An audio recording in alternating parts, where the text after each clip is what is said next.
listening to the Suave Lover podcast with your hosts, Benjamin Ritter and James Amaro. SuaveLover.com, advising gentlemen on the art of romance. Now sit back, relax, and enjoy today's episode.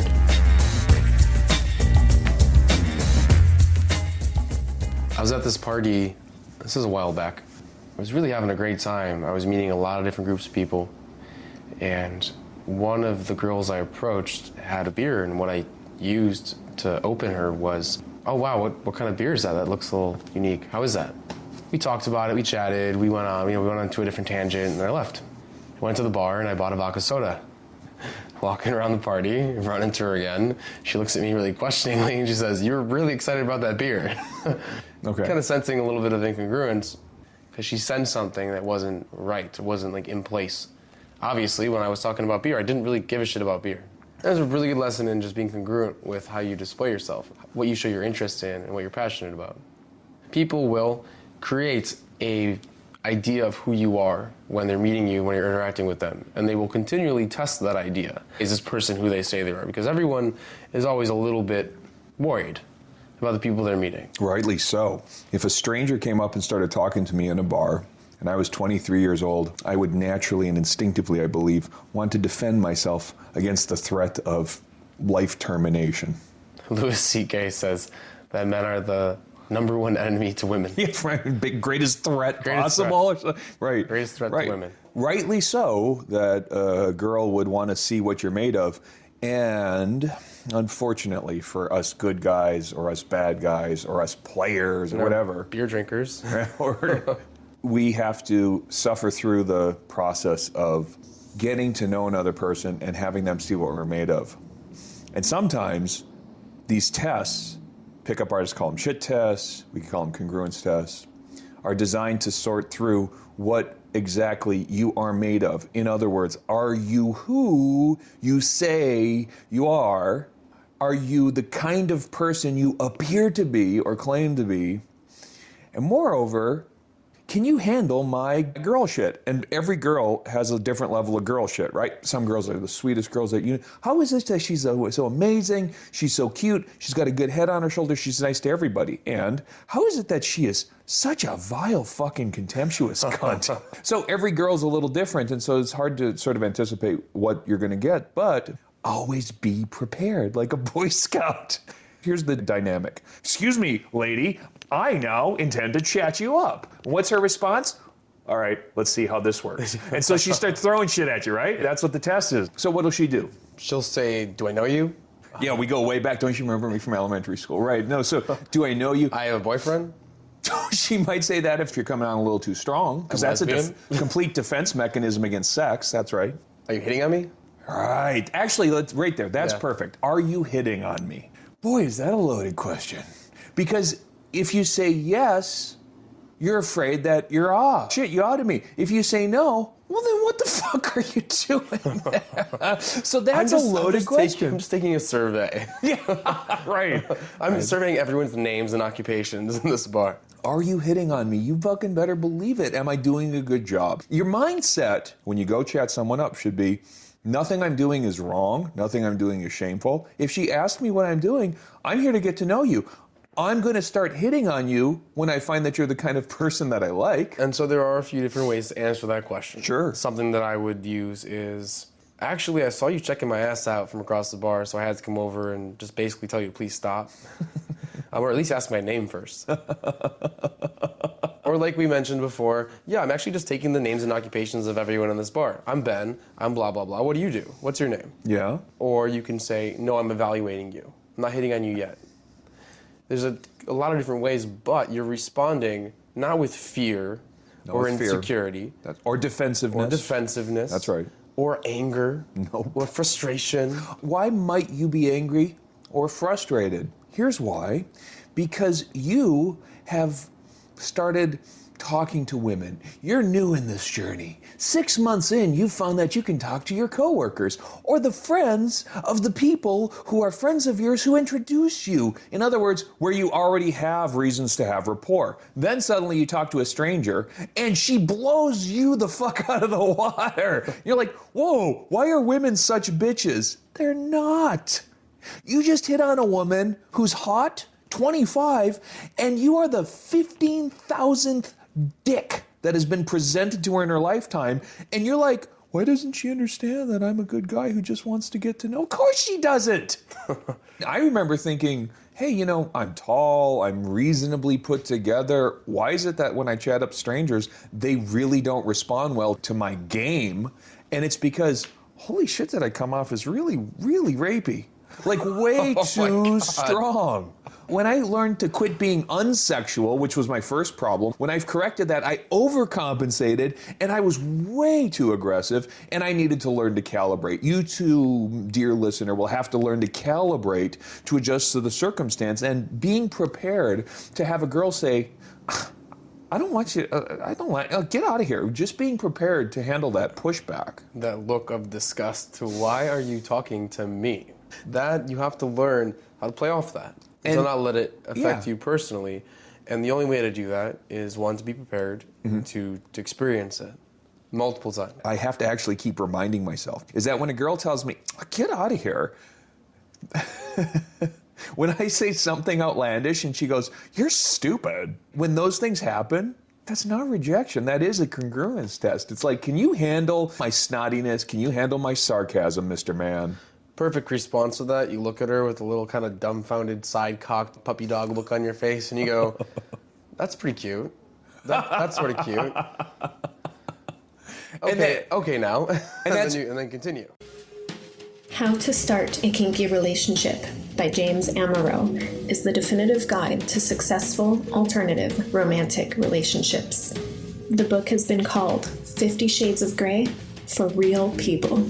Educational, informative, and irreverent, this book has something to offer anyone who is curious and sexually adventurous. Get your copy of How to Start a Kinky Relationship by James Amaro at Amazon.com or in select bookstores today. That's great, talking about strategies for dealing with it. You're ignoring her pushback. You've minimized it. You are playing with it, and you're completely ball busting at that point. When she says, you're so stupid, you look at her and you go, well, that's cute. You have not bought into her frame, so to speak. It's also very important to be self-aware of how you're actually coming off, though. So make sure that if maybe you even have a friend around you to see, are you really coming off as creeper? Oh, right. And maybe there's a reason why she's acting a certain way, and not just because she's testing your congruence. Maybe she's actually afraid of your approach. Undoubtedly, there are guys who do come off too strong, and I can attest as one of them. Well, that brings up just a really important point to note before we get into more strategies. Yeah. If she does reject you, it may not be rejection. It may just be her automatic response, her fear of the social situation. When you get rejected, you have to evaluate that rejection. Is it true? Oh, right. There's a world of difference between a no, try harder, and a no, I'm about to call the cops. Yeah, is it right, actually you? Right. Is it something that you're personally doing, or is it something that she's going through and her automatic response? Mm-hmm. And is it something that you can change? That's when that self-awareness comes into play. Yeah. And so you're not ever taking rejection. If it is about you personally, you're using it to improve yourself. Sure. Or at least to frame the person that you're speaking to. Good indicators, I suppose, are, is she laughing, or is she giving you absurd anger? Like, is it parody play anger? And is she still standing there? Soap opera, right, that's right. If she's doing any of those things and she's still in front of you, you haven't been blown out entirely. I was asked the other day at a party that I was at. Mm-hmm. I told this girl that we were going to hang out on a certain day. Mm. And she said, how do you know that I like you? I said, you've been talking to me for an hour. I literally... So, pretty good indicator. And it's sometimes fun to call a girl out on her shit. Sure. When you're in an interaction, some other automatic responses that you'll probably get a lot. I've gotten a lot. Mm. Are you a player?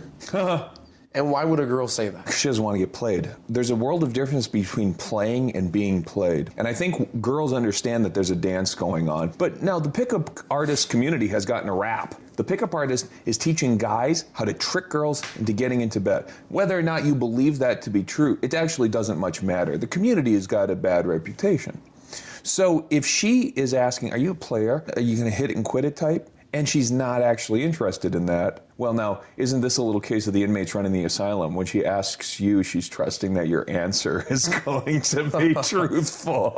Or just to see how you respond to it. Because if you're acting like a sexual, fun, social person, you're displaying qualities of an attractive guy, and she's calling you out on those qualities and trying to see how you respond to it. A lot of people are seeing exes, or they're dating, or they're interested in other people. Sure. That question is not trying to define who you are. It's not at all, but it's trying to test your response. It's part of the game, it's part of the fun, it's part of the interaction. And so if I go, James, are you a player? How do you respond to that? I like to play. And then she's just confused. My pattern for responding to this is creative misinterpretation. Whenever I can do that, it may be completely tangential, but there's a lot of meaning in play. It used to be that in Facebook you were down for random play. Back when you could select that option, that meant something to people who wanted to interpret it thusly. So if she says, are you a player? I say, I like to play. She can read certain things into that, and I'll wear her projection. Importantly, what I'm not doing is defending against the label. Am I a male slut? Yes, I'm an ethical slut. Go read the book. Am I the kind of guy who knows what he's doing when he's chatting up a girl? Yeah, about 80% of the time. There's that 20% she might trip me up. This brings up the rules of improv that we spoke about in previous episodes. You want to yes and or creatively misinterpret. Mm-hmm. You're reframing her words to mean something else, or you're agreeing with them and making them even more absurd. If you do say something, I like to play, or if I go, how do you know I play guitar? Or of course, wait, you're a professional foosball player too? Later on in the interaction, I can bring that back up. Call back to it, call back to it, and call back to her shit test because she knew she didn't mean it. Yeah. I knew I didn't mean it, and it was a funny comment. It was a funny back and forth for a few moments. Sure. It's so much fun to go back to that. Like, oh, you're just trying to fuck me. And he said, excuse me, I see your eyes. So then throughout the entire conversation, you say, excuse me, stop that. She'll be like, what? Like, you keep undressing me with your eyes. I don't appreciate that. You've been doing it all night. Right. And you can do that anytime throughout the evening when the conversation dulls, or you can even just walk up to her and be like, stop, and walk away. So you're keeping that momentum and that emotion in the interaction. Right, right. This is not a shit test or a congruent test. It's not a negative. It shows that she's interested in you. Oh, right. On the contrary, it actually does demonstrate that you are encroaching on lover territory for her, prospective lover territory. She's got to treat you like a legitimate threat to her sexuality, which is not a bad thing. If you are giving enough intention, and again, as a guy who miscalibrates this from time to time, maybe comes on a little too strong, I can tell you it's hard to get precise. But once you've gotten into that, why are you here? What are your intentions with my daughter, sir? And once you've gotten into that kind of framing, good. Excellent. Because what you're not doing is going in and saying, hey, I just wanted to talk to some cool people who I have no intention of doing anything the least bit sexual with, and then go on 4 fucking non-dates. And then, surprise, I have a dick. Then it comes out of nowhere. Then she hasn't prepared herself to receive your advances at all. And you, I think, have really undermined your chances. The Essentials by Benjamin Ritter is your concise manual for life improvement and success with women. The Essentials has been called a straight-to-the-point lesson in the lost art of being a man. Packed with insights, this book will transform the way you think about dating and relationships. Get your copy of The Essentials by Benjamin Ritter at Amazon.com or in select bookstores today. What if she takes it really negatively, your responses to her? For example, if you call her out on something. The other day I was at a party. Girl made fun of my facial hair, kind of calling me prepubescent in a way. Oh, because it's not a big old hipster beard. Okay. This took you 3 months to grow that. Well, that's kind of funny. All right. And throughout the entire conversation, I've been very nice, and we weren't giving each other shit very much, just having really fun, like sexual, back and forth conversation. This was the first disparaging comment I received the entire conversation. Right, okay. For me, that was like, ooh, it's on. So I went to her, I kind of touched her mustache area, and I said something along the lines of, how long did that take you to grow? Oh, ooh. And I see how that made me a little rough. I think of it as one of two things it could happen there. Either she is sarcastic as all sin and she owned it and she pulled out the little hipster finger, or she was really offended because she's so feminine that hit her in her self-esteem and it really hurt her. Now, was she really offended, or was she acting offended? Oh, so she went the latter route. Well, that's the question. She acted offended. For you personally, James, when someone acts offended, when do you stop and you say, look, I didn't mean anything. I didn't mean any harm by that. We were just joking around. Do you do that? Or do you say, no, really, I want to know? I have said things like, that dress makes you look like a total slutty down to fuck girl tonight. Oh, my bad, that came out wrong. And that's it. That's all the walk back that I'm willing to do. This is probably a temperamental thing on my part, but I want to push towards the sarcastic stuff, and I think that's part of where it does come off as a little too strong. I will play harder. I will up the ante. You're not necessarily supposed to. There are probably times where you should downplay things. But it seems to me that with a city of 10 million people, that if you wind up pissing off some person because you said mockingly after she insults your mustache that you have, then fuck her. But if you want it to be technique driven about it, what you might do is say, oh, come on, we both know. Just that's it. You soften it by still being playful. Still be playful. You don't apologize. No, you don't apologize. What you want to do, though, is you want to backtrack and make light of the comment if you realize that you went too far. That's entirely it, right? So you play with the comment again, but a little bit less. Because then you can sense her reaction. And like if you said she's kind of faux offended, right? She plays offended. Part of what she's doing there is kind of reissuing a test, kind of. Can you handle me when I get upset? A girl may not be conscious of this.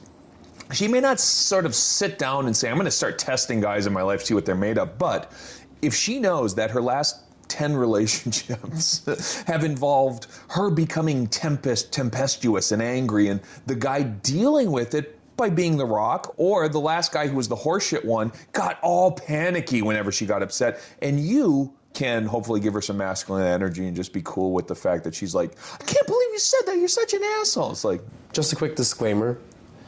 If you really do offend someone, we're not talking about going up to someone and really offending them. We're talking about sarcastic comments that may be taken the wrong way. Or right, sure enough. And so we're not insulting anyone, ever. I tried not to use offensive language. It's really not that hard to avoid. You can still be very sarcastic. There's no direct insult. Nothing mean-spirited, in fact, I would say. Nothing is at all mean-spirited. There's a very thin line between mean-spirited and sarcasm. Yeah, it's hard, right, of course. And you have to gauge it and calibrate it.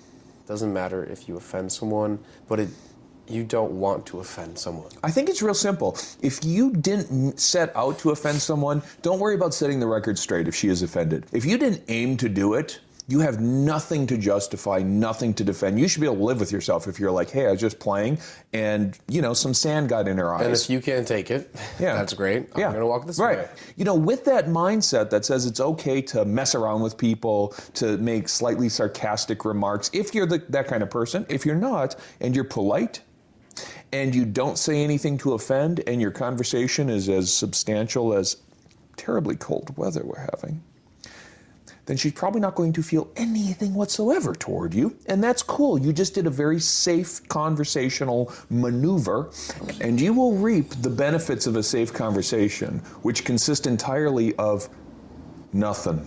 Just fucking nothing. Because sexual attraction comes from that back and forth. It comes from that witty banter. It comes from that sarcasm. It comes from those tests. It comes from those emotional peaks.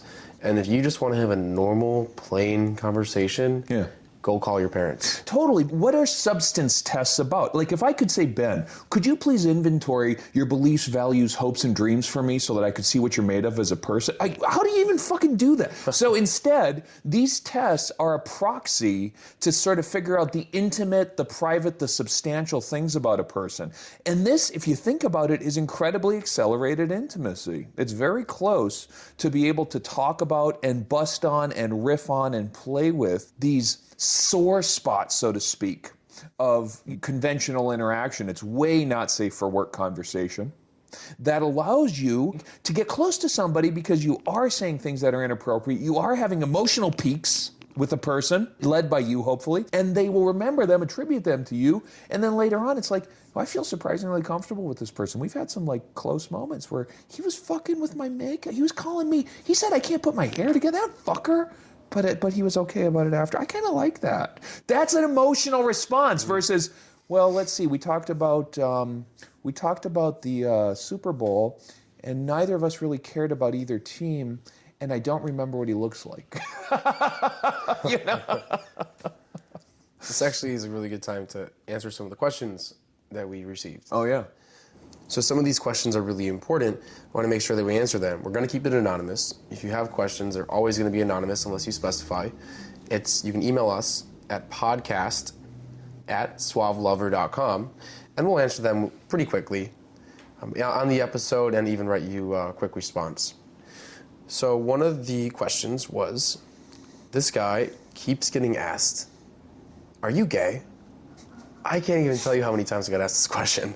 I also worked in Boys Town for 2.5 years. Yeah, so that's right. But no, from girls, if you're a well-put-together guy, you're fun, you're energetic, you don't care about the difference between male and female sexuality, you're just talking to everyone, you're going to get this question a ton. And don't be offended, right? Totally. Do you have a standard answer for it?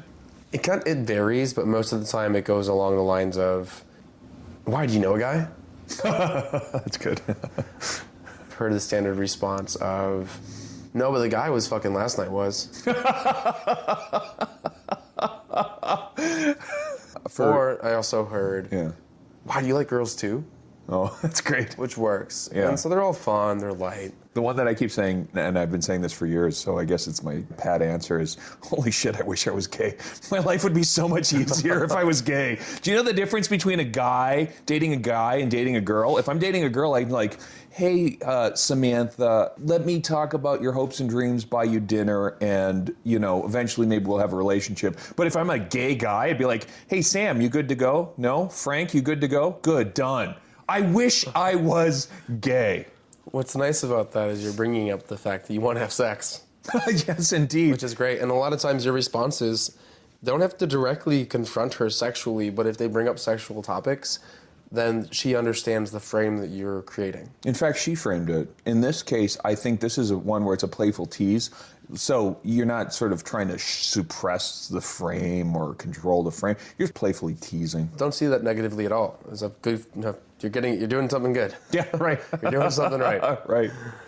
So this other one that I also used to get a lot, you probably do too. I mean, a lot of these are common, guys. Yeah, So if you sit down and prepare answers to these little tests, you're going to be quick, you're going to be witty, she's going to be blown away. Right. So the next one is, how many girls are you seeing?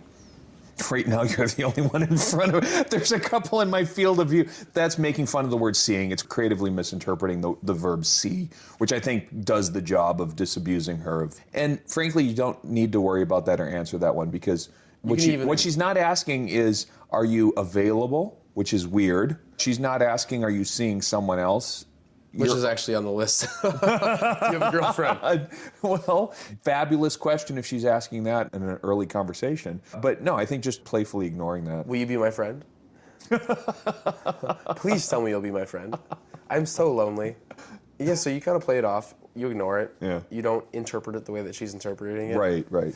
Or if do you have a girlfriend? Excuse me, it's a little too soon. We have to at least have sex first. Or you have to buy me dinner first, or something along those lines. Right.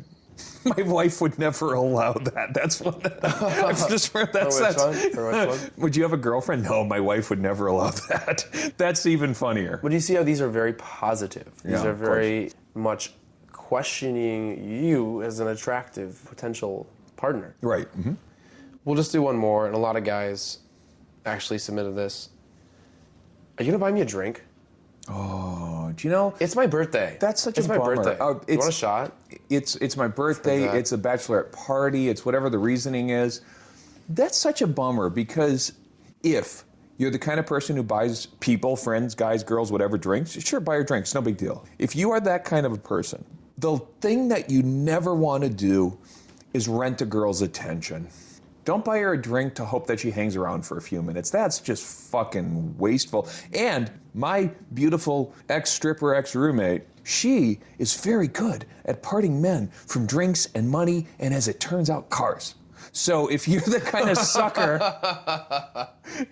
sucker, who will buy her a drink, she's just curious how far she can take it. She has no interest in you, my friend, even though I know that you put on your dapperest shirt tonight, you got great jeans on, and you got dance moves. She just doesn't care.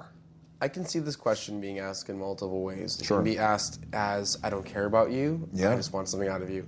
I can also see it as, I am a little bored, I'm interested in you, I don't know what else to say, and I want to spend more time with you. Yeah.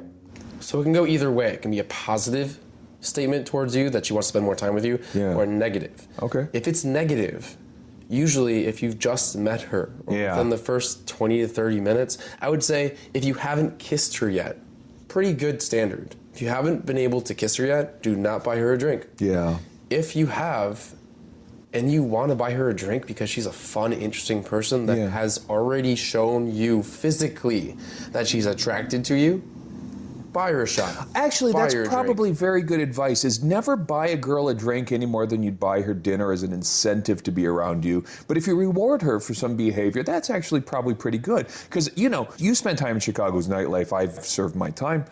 The bottle rats in Chicago are the kind of girls who know how to get you away from your booze and your money. My best girlfriends tell me about every single weekend how they go out and they don't want to spend money. Yeah. Times are rough. Yeah. And they just walk around until a guy offers them a drink. Or they walk up to a table, they start talking to someone. It's very common. As a guy, you're welcome to experiment with this, try this for a little while, see what happens, but it's not going to get you in with her. She's not going to like you more, because what most of them will do, I have found from experience, is get the drink and say, thanks, because you think you're going to buy her attention for 5 minutes. Most of them, you mean if that question is posed.